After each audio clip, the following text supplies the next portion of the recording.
ভোটে যে প্রচার চলছিল সেই সময় অভিষেক বন্দ্যোপাধ্যায় উস্কানিমূলক মন্তব্য করেছেন এমনই অভিযোগ, এবং সেই অভিযোগে তার বিরুদ্ধে এবার থানায় নালিশ।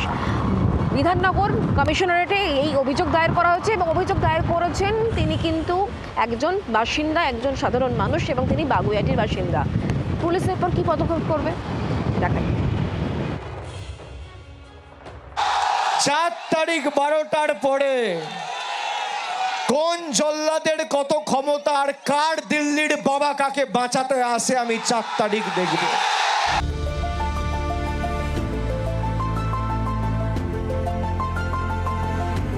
চৌঠা মে সব হিসেব নিকেশ উল্টে দিয়েছে। ভোটে ভরাডুবি হয়েছে তৃণমূলের। চৌঠা মের আগে বিরোধীরা বলতেন সুপার চিফ মিনিস্টার নাকি ছিলেন অভিষেক বন্দ্যোপাধ্যায়। দোর্দণ্ড প্রতাপ তৃণমূল সেনাপতির বিরুদ্ধে টু শব্দ করতে বুক কাঁপত অনেকের।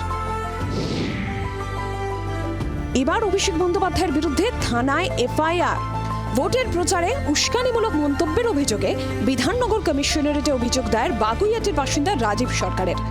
একজন সাংসদ যখন গাড়ির বনেটের উপর উঠে বা পাবলিক ফোরামে উনি যখন একজন গুন্ডার মতো মানে বডি ল্যাঙ্গুয়েজ রেখে উনি যখন মানুষকে বোঝান যে আমরা 4 তারিখের পরে এই করব, ওই করব, সেই করব, দেখে নেব, তার মানে উনি একজন সাংসদ হিসেবে গুন্ডামি করছেন।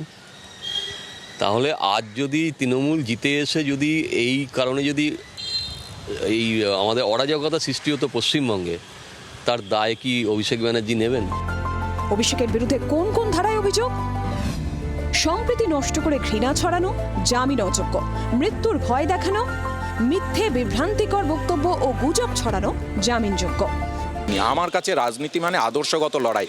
সেই লড়াইয়ে কেউ কখনো ব্যক্তিগত আক্রমণ করা উচিত নয় বলে মনে করি। তারপরেও শুধু অভিষেক বন্দ্যোপাধ্যায় করেছেন বলছেন, আমি বলবো যে প্রচার পর্বে দেখুন, বিজেপির নেতা দেখুন, কংগ্রেস দেখুন, সিপিআইএম দেখুন, সব দলের নেতারাই তো করেছেন।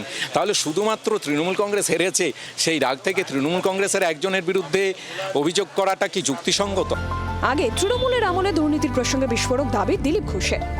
এত বড় দুর্নীতি ঘোটালা যেটা সাধারণ মানুষ বলতো, আপনারা বলতেন, তার তথ্য জোগাড় করছি আমরা। যেমন যেমন আসবে সবার নামে কেস হবে, সবাইকে প্যারেড করাবো। পালাবদলের পরেই কড়া হাতে আইনের শাসন প্রতিষ্ঠায় মন দিয়েছে শুভেন্দু সরকার। চলছে ধরপাকড়।